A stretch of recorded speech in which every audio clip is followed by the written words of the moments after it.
Assalamualaikum warahmatullahi wabarakatuh. Kami dari kelompok 3, saya Firaila Widana dengan Nurul Heria akan mempresentasikan tentang laporan keuangan konvensional dan syariah dengan mata kuliah manajemen keuangan syariah.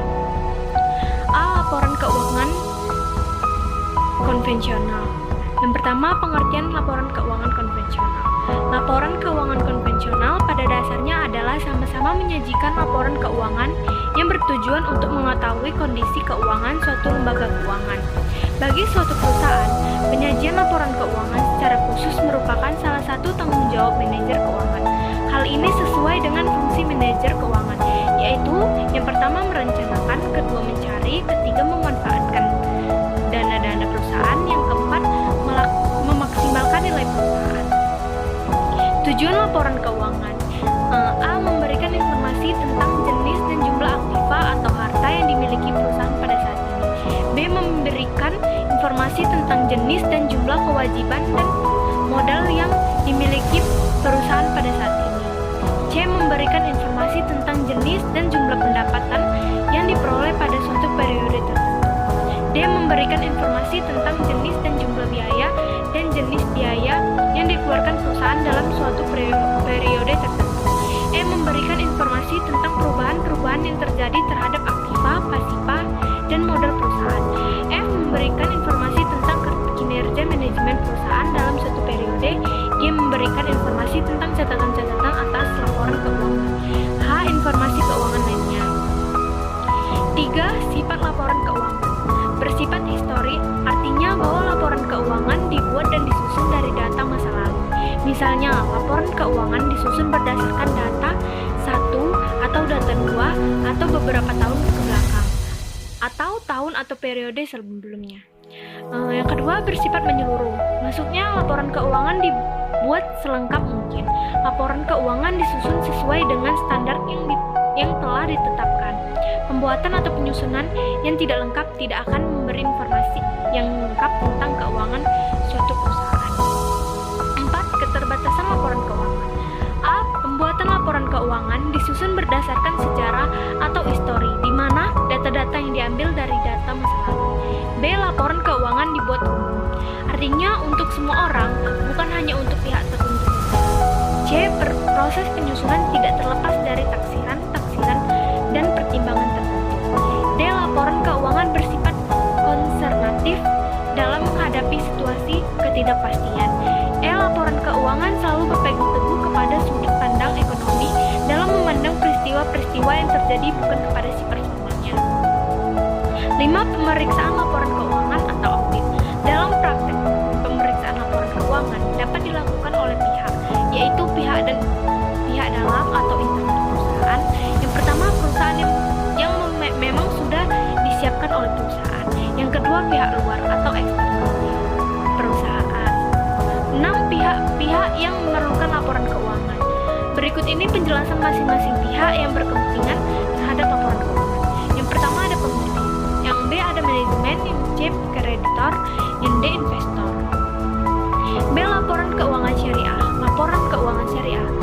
Lembaga keuangan syariah menurut Dewan Syariah atau DSN adalah lembaga keuangan yang mengeluarkan produk keuangan syariah yang mendapat izin operasional sebagai lembaga keuangan syariah.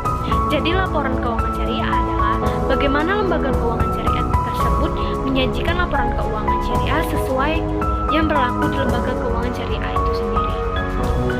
2. Tujuan laporan keuangan syariah. Yang A. Meningkatkan kepatuhan terhadap prinsip syariah dalam semua transaksi dan kegiatan usaha. Yang B. Informasi kepatuhan entitas syariah terhadap prinsip syariah, serta informasi aset, liabilitas, pendapatan, dan beban yang tidak sesuai dengan prinsip syariah bila ada dan bagaimana peroleh dan penggunaannya. C.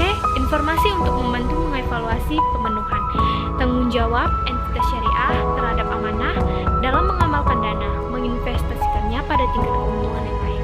D. Informasi mengenai tingkat keuntungan investasi yang diperoleh penanaman modal dan pemilik dana syirkah temporer, dan informasi mengenai pemenuhan kewajiban atau obligation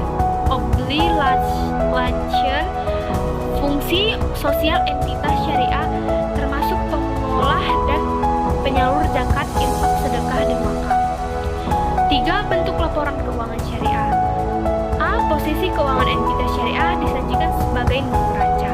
B. Informasi kinerja entitas syariah disajikan dalam laporan laba rugi. C. Informasi perubahan posisi keuangan entitas syariah. D. Informasi lain. E. Catatan dan schedule tambahan. 4. Unsur-unsur laporan keuangan. A. Komponen laporan keuangan yang mencerminkan kegiatan komersial yang terdiri atas laporan posisi keuangan, laporan laba rugi, laporan aktivitas, serta laporan ekuitas. B. Komponen laporan keuangan yang mencerminkan kegiatan sosial meliputi laporan sumber dan penggunaan dana zakat serta laporan sumber dan penggunaan dana zakat. C. Komponen laporan keuangan lainnya yang mencerminkan kegiatan dan tanggung jawab khusus entitas syariah tersebut. 5. Laporan keuangan entitas syariah. A. Laporan keuangan pada akhir periode. B. Laporan laba rugi dan penghasilan komprehensif lain selama periode. C. Laporan perubahan ekuitas selama periode. D. Laporan arus kas selama periode. E. Laporan sumber dan penyaluran dana zakat selama periode. F. Laporan sumber dan penggunaan dana kebijakan selama periode. G. Catatan atas laporan keuangan. H. Informasi komparatif mengenai periode sebelumnya. I. Laporan keuangan pada awal periode komparatif yang disajikan ketika entitas syariah menerapkan suatu kebijakan secara retrospesifik. 6. Laporan keuangan bank syariah.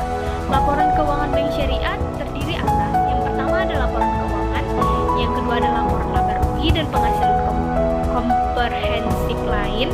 C. Laporan perubahan ekuitas. D. Laporan arus kas. E. Laporan rekonsiliasi pendapatan dan bagi hasil. F. Laporan sumber dan penggunaan dana zakat. Y. Laporan sumber dan penggunaan dana zakat. E. Dan dana kebajikan. Dan H. Catatan atas laporan keuangan. Sekian dari presentasi kami berdua. Jika ada yang kurang jelas bisa ditanyakan. Dan jangan lupa komen, like, dan subscribe